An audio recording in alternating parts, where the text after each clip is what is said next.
Hello student, JPSC exam special में आपका स्वागत है। आज आपके सामने लेसन 1 इतिहास में से सीरीज लास्ट आपका चलेगा, यानी इस लास्ट सीरीज़ में आपके एक इम्पॉर्टेंट क्वेश्चन लेकर के आए हैं दीर्घ उत्तरी में। तो चलिए विषय वस्तु को स्टार्ट करते हैं और आगे बढ़ते हैं। तो आपका विषय, आपका जो टॉपिक है शासन क्षेत्र में बदलाव। नेपोलियन ने शासन क्षेत्र में क्या क्या बदलाव किए, इसी के संदर्भ में हम लोग अध्ययन करेंगे। तो नेपोलियन के संदर्भ में दीर्घ उत्तरी प्रश्न है, बहुत ही महत्वपूर्ण प्रश्न है, एग्जाम के लिए संभावित प्रश्न के रूप में है और इस विषय वस्तु के संदर्भ में हम लोग अध्ययन करेंगे। तो आइए विषय वस्तु को आगे बढ़ाते हैं। नेपोलियन ने अपने शासन क्षेत्र में कौन कौन से बदलाव किए और उसके बदलाव से शासन क्षेत्र में क्या परिवर्तन हुए, सामाजिक लेवल पे, आर्थिक लेवल पे, शैक्षिक लेवल पे और सैन्य व्यवस्था को लेकर के उसने पूरे ढांचे में परिवर्तन किया और एक नई व्यवस्था की शुरुआत की। उसके बदलाव को नेपोलियन कोड के नाम से भी जाना जाता है। कभी कभी अलग से भी प्रश्न आते हैं, उसके संदर्भ में हम लोग भी अध्ययन करेंगे। तो पहले दीर्घ उत्तरी के संदर्भ में हम लोग अध्ययन कर लें कि नेपोलियन ने प्रशासनिक क्षेत्र में क्या क्या सुधार किए, उसी के संदर्भ में हम लोग यहाँ पे अध्ययन करेंगे। तो फर्स्ट लेवल पे उन्होंने सामाजिक लेवल पे जो सुधार किया, सामाजिक समानता को लेकर के। समाज में जब असमानता होती है तो लोगों के मध्य दूरी भी बढ़ती है, चाहे शासक के प्रति हो, चाहे एक व्यक्ति का दूसरे व्यक्ति के हो। जब समाज में एक व्यक्ति बहुत ज़्यादा उच्च वर्ग का होता है या निम्न वर्ग के लोगों के साथ जब उसके बर्ताव अच्छे नहीं होते, चाहे वो जातिगत आधार पर उसके साथ भेदभाव करे, चाहे सामाजिक लेवल पे किसी भी आधार पे भेदभाव करे, जब ये भेदभाव होते हैं समाज में तो लोगों के बीच दूरियां बढ़ जाती हैं, खाई का कार्य करती है और इस तरह से खाई के बन जाने के कारण लोगों में समरसता की भावना नहीं होती, बंधुत्व की भावना नहीं होती, देश प्रेम की भावना नहीं होती, एक दूसरे के प्रति सहयोग की भावना नहीं होती। बहुत सारी समस्याएं उत्पन्न हो जाती हैं सामाजिक लेवल पे, राजनीतिक लेवल पे। तो नेपोलियन ने अपने सुधारों के पहले कड़ी में उसने सामाजिक बदलाव में क्या किया कि निम्न वर्ग व उच्च वर्ग, समाज में निम्न वर्ग जो था और उच्च वर्ग जो था, उनके भेद को खत्म करने का प्रयास किया। कहते हैं इस निम्न वर्ग और मध्यम वर्ग या उच्च वर्ग जब इन सभी के बीच दूरी बढ़ जाती है तो समाज में राष्ट्रीयता की भावना नहीं जागृत होती, समाज में बिखराव और विखंडन की स्थिति उत्पन्न होती है। लेकिन नेपोलियन ने क्या किया, इस सामाजिक दूरी को कम करने का प्रयास किया अपने इस माध्यम से। नेक्स्ट लेवल पे 1804 में उसने एक नेपोलियन कोड जो उसने जारी किया था, सुधारों का दौर, उसमें लिपिबद्ध किया गया था और एक संहिता का नाम दिया गया था। तो कब जारी किया गया था? 1804 में। नेपोलियन संहिता के नाम से जाना जाता है। नेपोलियन संहिता में इन सभी सुधारों का उल्लेख किया गया है, उनका वर्णन किया गया है, जिसे नेपोलियन संहिता के नाम से जाना जाता है।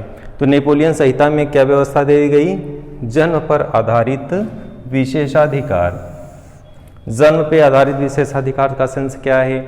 जो उच्च वर्ग के लोग थे उन्हें जन्म के आधार पे ही विशेषाधिकार प्राप्त थे, उन्हें आगे चल के टैक्स नहीं जमा करना है, उनके लिए विशेष छूट प्राप्त होती थी राज्य सरकार की तरफ से। तो ऐसे कंडीशन में उसने सुधार किया कि अब जन्म पे आधारित कोई भी विशेषाधिकार किसी व्यक्ति को नहीं प्राप्त होगा। तो जो विशेष छूट दी गई थी, जो विशेष अधिकार जन्म के आधार पर लोगों को मिलते थे कि उच्च वर्ग के परिवार में अगर हम जन्म लेंगे, उच्च परिवार में जन्म लेंगे तो हमें विशेषाधिकार अपने आप मिल जाएगा। लेकिन नेपोलियन ने इस व्यवस्था को क्या किया? समाप्त किया। कब किसी भी व्यक्ति को जन्म के आधार पर जो है किसी भी प्रकार की कोई विशेष सहायता नहीं प्राप्त होगी। तो विशेषाधिकार जो उच्च वर्ग के लोगों को मिली हुई थी उसे उसने क्या किया? समाप्त किया। इसी क्रम में उसने अगला कार्य क्या किया? कानून के समक्ष समानता और संपत्ति के अधिकार को सुरक्षित बनाया। कानून की दृष्टि, जैसे आज वर्तमान परिप्रेक्ष्य में लोकतांत्रिक व्यवस्था है, उसी तरह से नेपोलियन ने एक व्यवस्था दी कि कानून के समक्ष सभी नागरिक क्या हैं? समान हैं, चाहे वो उच्च वर्ग का व्यक्ति हो, चाहे वो निम्न वर्ग का व्यक्ति हो। कानून के दृष्टिकोण में सभी व्यक्ति समान है और सबके साथ समान न्याय की व्यवस्था होनी चाहिए। तो इस तरह से उसने कानूनी समानता की बात रखी इस संहिता के माध्यम से। और इसी क्रम में उसने जो है संपत्ति के अधिकार को क्या किया? सुरक्षित कर दिया। अब उसे वंचित कोई नहीं कर सकता था। इसी क्रम में है समान कर प्रणाली लागू किया गया। अभी तक क्या व्यवस्था थी? उच्च वर्ग को करों से मुक्त रखा गया था, निम्न वर्ग मध्य वर्ग करों को देते थे।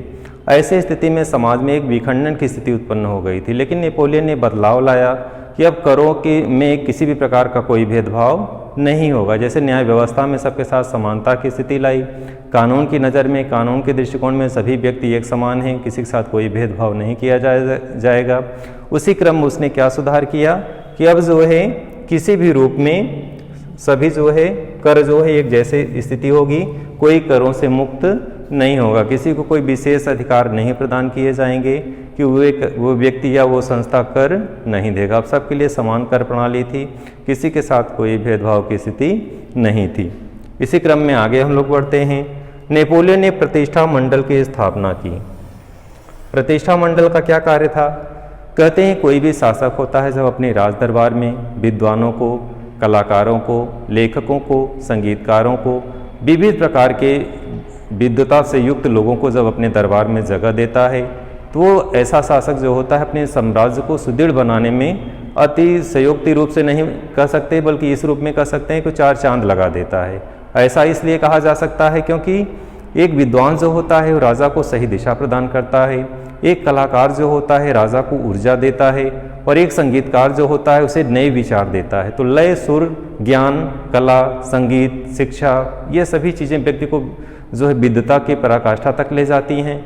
और यही क्रम जो है नेपोलियन के राज दरबार में हुआ। उसने विद्वानों को प्रश्रय दिया कि हमारे दरबार में विद्वानों को जो है सम्मानित किया जाएगा, चाहे कलाकार हों, चाहे संगीतकार हों, चाहे विद्वान हों, कोई भी लोग हों। ऐसे जो विशिष्ट लोग हैं उनको अपने दरबार में रखा जाएगा, उन्हें सम्मानित किया जाएगा।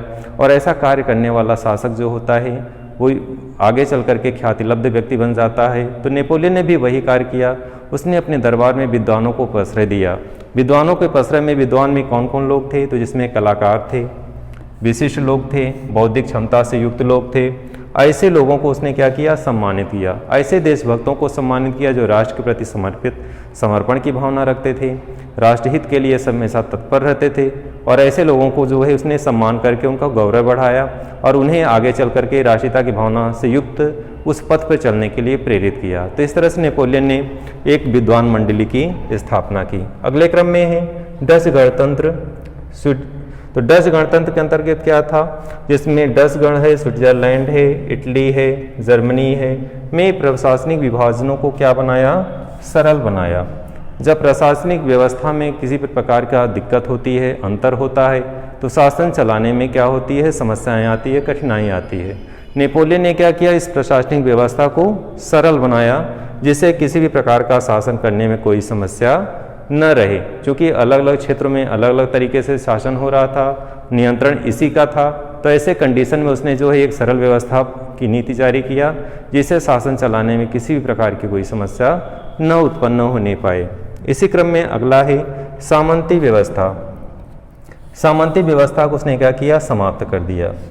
सामंती व्यवस्था के कारण जो है किसानों का शोषण हो रहा था। समाज में सामंत वर्ग जो है उनकी स्थिति सुदृढ़ होती जा रही थी और किसानों की स्थिति दयनीय होती जा रही थी, क्योंकि वो किसानों के माध्यम से ही उच्च वर्ग से जुड़े हुए थे और अपनी स्थिति को मजबूत बना रहे थे। तो ऐसी स्थिति में सामंतों को क्या किया? उसने सामंती व्यवस्था को समाप्त कर दिया, जो किसानों का शोषण कर करके भू राजस्व के माध्यम से अपनी स्थिति को क्या किए थे?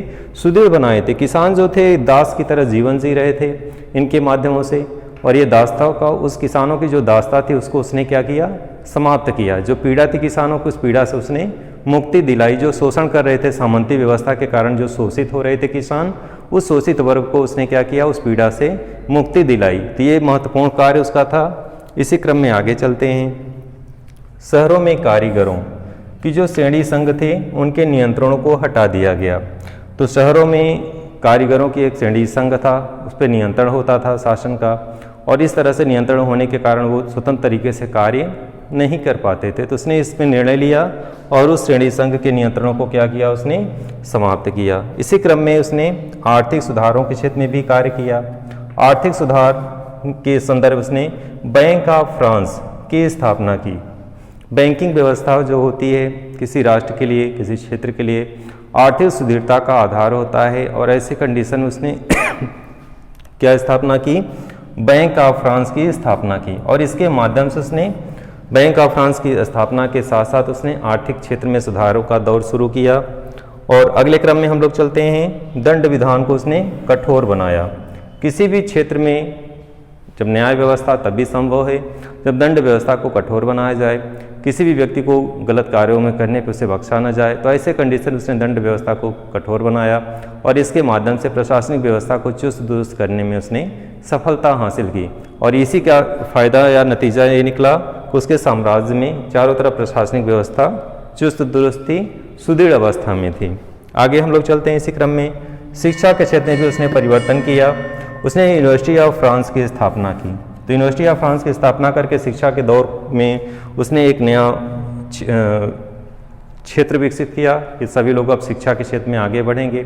शिक्षा के माध्यम से ही देश का विकास हो सकता है, देश की स्थिति को मजबूत बनाया जा सकता है। और इस तरह से शिक्षा के लिए उसने क्या स्थापना किया?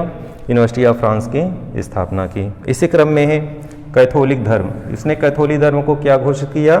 राज धर्म घोषित किया। तो इस तरह से नेपोलियन के ये सारे सुधार थे। इन सुधारों के माध्यम से उसने अपनी स्थिति को क्या बनाया? सुदृढ़ बनाया। डियर स्टूडेंट, अब हम लोग कुछ शॉर्ट क्वेश्चन के संदर्भ में अध्ययन करेंगे जो एग्जाम में बहुत संभावित हैं, जिसमें काबूर का योगदान था। इटली के संदर्भ में काबूर का क्या योगदान था, ये भी महत्वपूर्ण प्रश्न है। इसके संदर्भ में आप लोग अध्ययन करेंगे। सेकंड क्वेश्चन दे रहे हैं, बाल्कन प्रदेशों में राष्ट्रवादी तनाव क्यों पनपा? और नेक्स्ट क्वेश्चन है, उदारवाद की क्या क्या विशेषताएं हैं? 3 लघु उत्तरीय प्रश्न हैं और ये दीर्घ उत्तरीय प्रश्न था। इस सीरीज़ में आपका ये आज का सीरीज़ यहीं पे समाप्त करेंगे हम। तो 3 शॉर्ट क्वेश्चन है, इसके संदर्भ में आप लोग अध्ययन करेंगे। काबूर का क्या योगदान था इटली के संदर्भ में? दूसरा है बाल्कन प्रदेशों में राष्ट्रवादी तनाव क्यों पनपा? और थर्ड है उदारवाद की क्या विशेषताएं हैं? तो 3 ये अति लघु उत्तरीय प्रश्न है, इसके संदर्भ में आप लोग अध्ययन करेंगे। ये आपका दीर्घ उत्तरीय प्रश्न था जो नेपोलियन ने अपने प्रशासनिक क्षेत्र में बदलाव किया। अगले वीडियो हम लोग सेकंड लेसन के संदर्भ में जो इंपॉर्टेंट क्वेश्चन होंगे उसके लेकर के प्रस्तुत होंगे। तो आज की वीडियो में बस इतना ही। धन्यवाद।